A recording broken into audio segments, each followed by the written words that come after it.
Welcome to ECT Episode 6, the video series that teaches you how to express yourself creatively through making jewelry.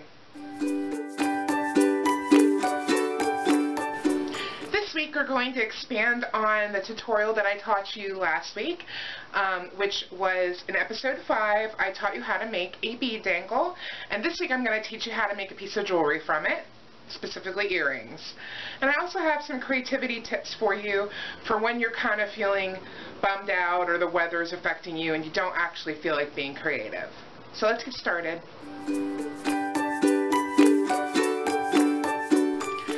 So this winter has been pretty rough for a lot of people. I know I have viewers from all over the world, but where I am, we've had tons of snow. It just doesn't seem to stop. And although I do live in the northeast part of the United States and some snow is expected, we don't usually get non-stop snow.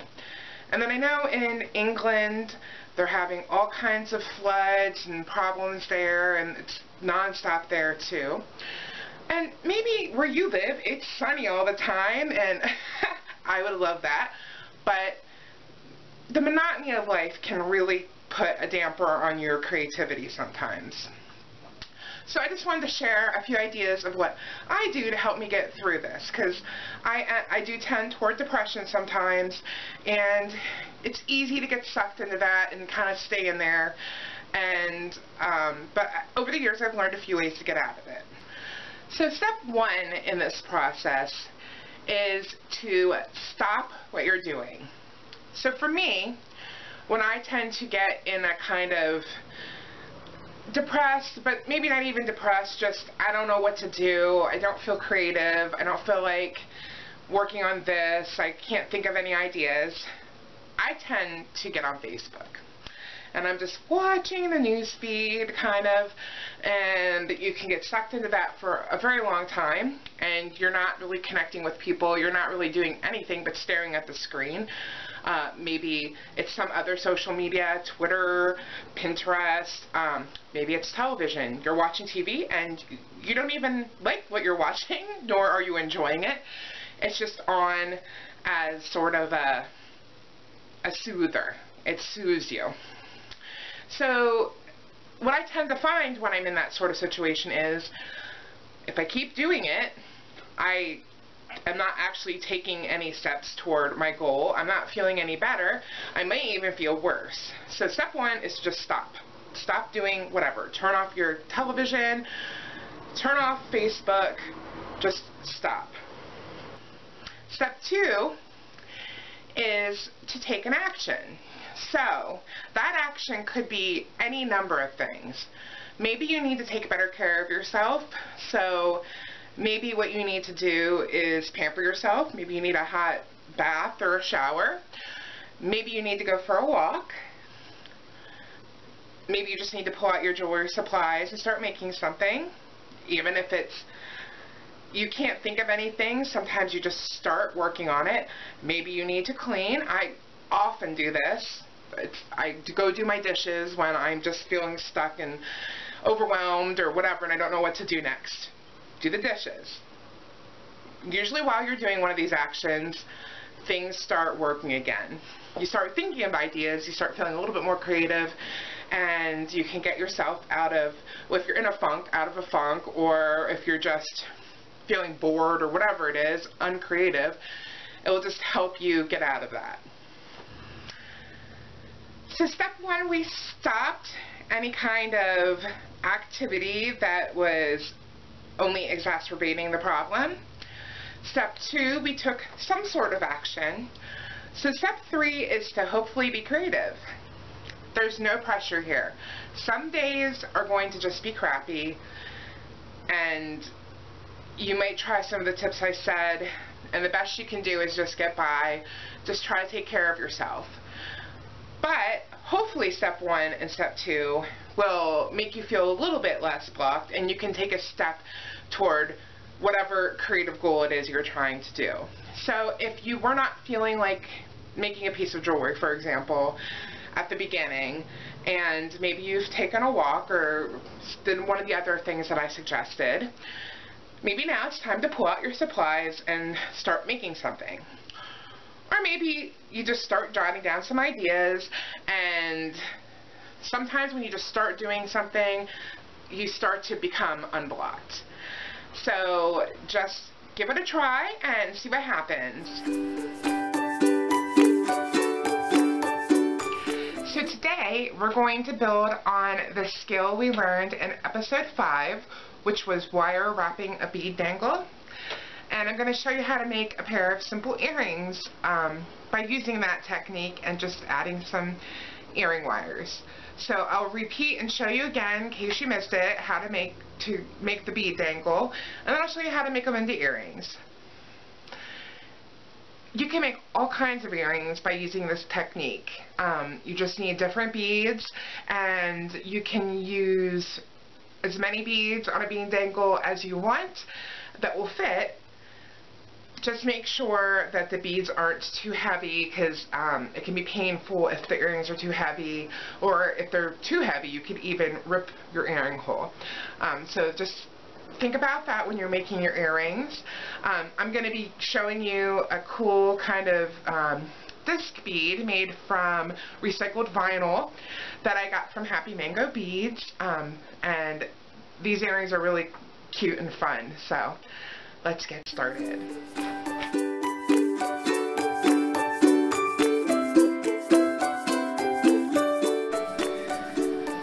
To make these bead dangle earrings, you will need beads.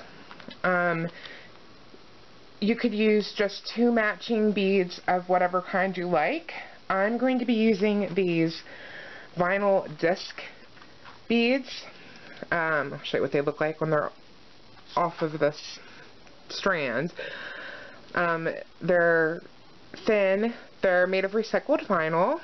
I believe they're from Africa. I got them at Happy Mango Beads, which is one of my favorite bead stores. And I'll put a link to where you can get these beads. But these are really cool and fun. And since they're just thin, I'm going to actually use 2 stacks of them.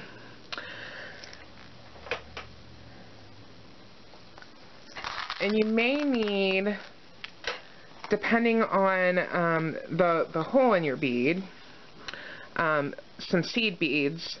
I would say 4. And I'll show you why shortly.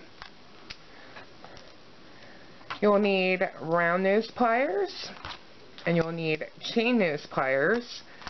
You might need wire cutters. You need 2 head pins, and I think I mentioned in episode 5, I typically just always get 2-inch head pins, and head pins are the kind that have the stop at the end. It's kind of hard to see. And then you'll need 2 earring wires. Now, if you want to learn how to make your own earring wires, make sure you come to my website. I'll put a link in the description below, and I'll show you how to make your own earring wires, which it's really fun and easy, a lot easier than you may think.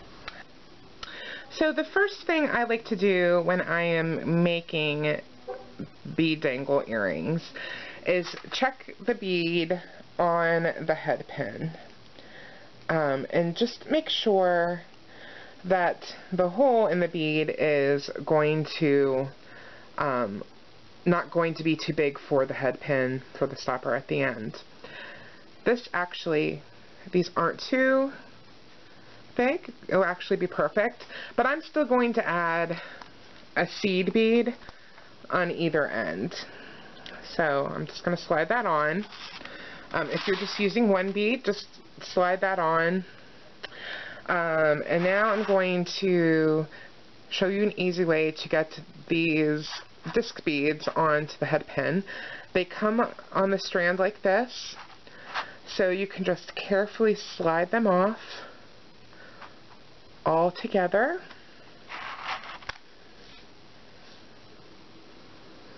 And then slide them directly onto the head pin, like so.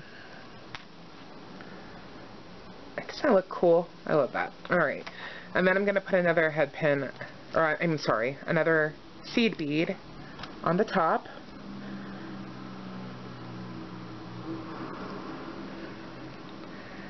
And that is how my earring is going to look.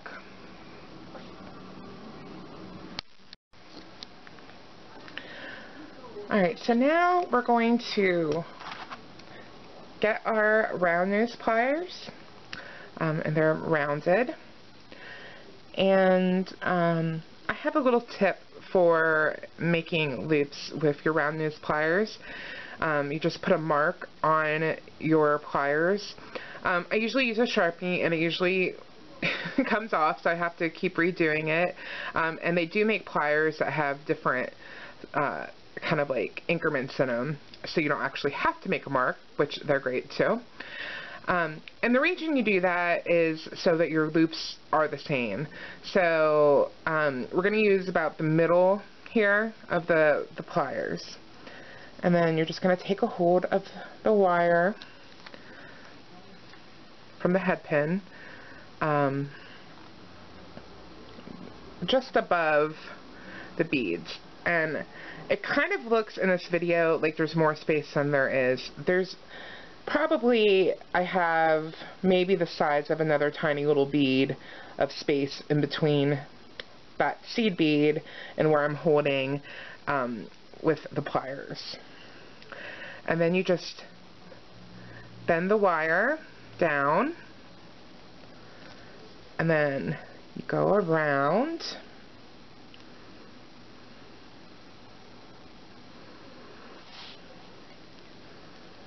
and then you just sort of roll back, way my thumb's going here, see? That way, to try to get the loop to be centered over top of the beads. And there shouldn't really be any space between this bead and where the loop is. Alright, so now just hold this loop in your chain nose pliers. And then I forgot to say this at the beginning, but you're going to need another pair of pliers to actually wrap this wire around. My favorite is to use bent nose pliers. You could use another pair of chain nose pliers, or you can even try to use your round nose pliers if that's all you have, but just hold on to the very, very tip of the wire. It's going to get a little bit messed up at the tip, and you can just trim off that then. But like I said, I like to use my bent nose pliers, and you just wrap around.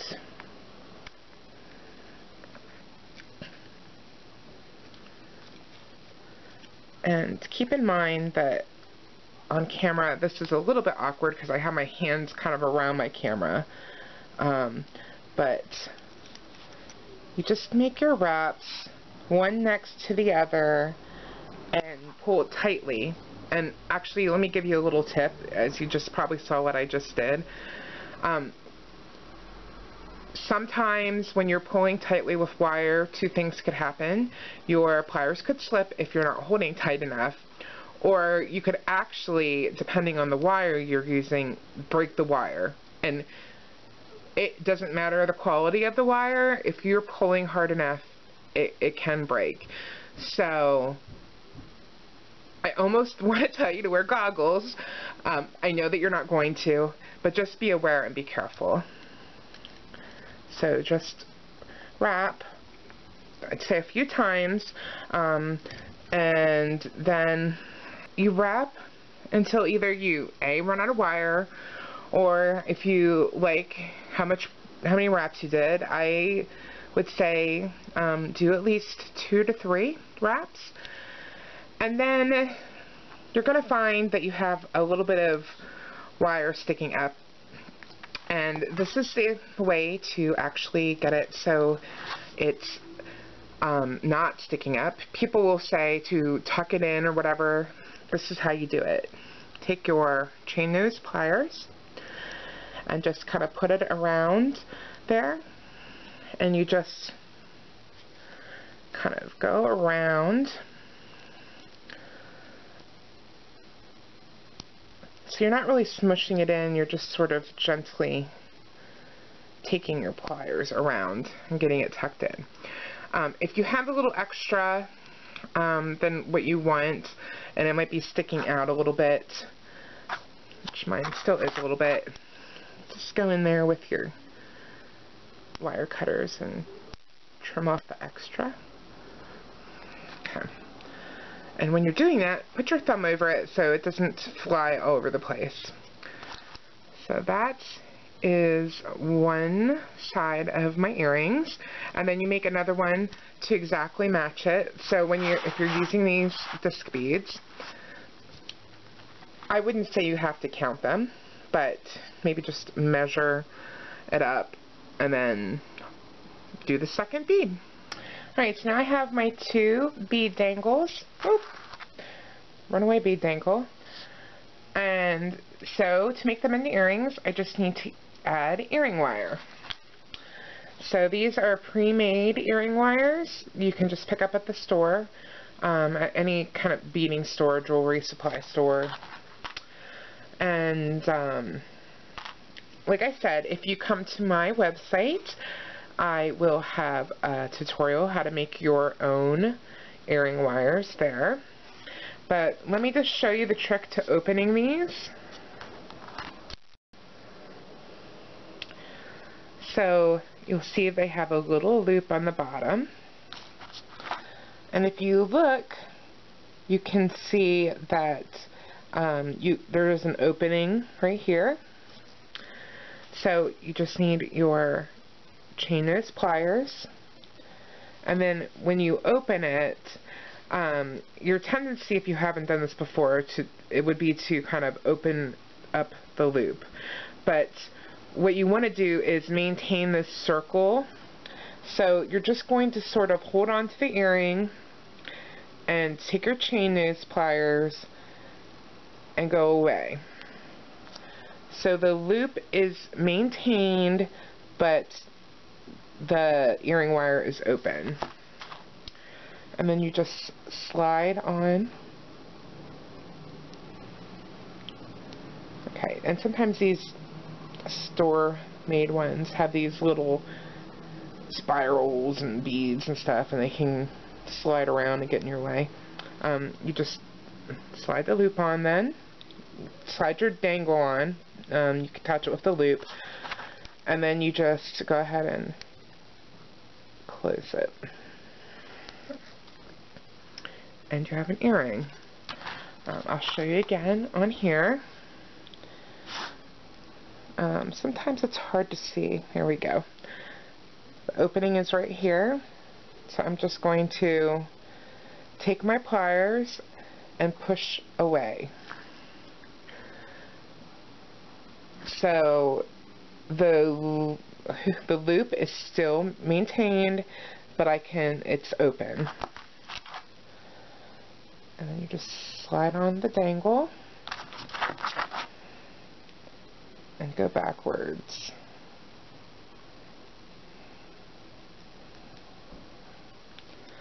And you have an earring. I just wanted to show you the wrong way to open up an earring wire, just so you can see what I'm talking about maybe a little bit better. So a lot of people may want to pull away like that, and that will, while it does open up the loop, it disshapes the circle, and then it's very hard to get it closed properly again and in the right shape. But if you just do it like I told you and kind of just push away, the loop is still intact, it's just open. You slide in the dangle and close it back up, and that's all there is to it. So now we have our cute little earrings, and the only skill you really need is to know how to make a bead dangle and how to open up an earring wire. And now that you know how to do that, you can actually make all kinds of earrings and go crazy and make earrings to match all of your outfits.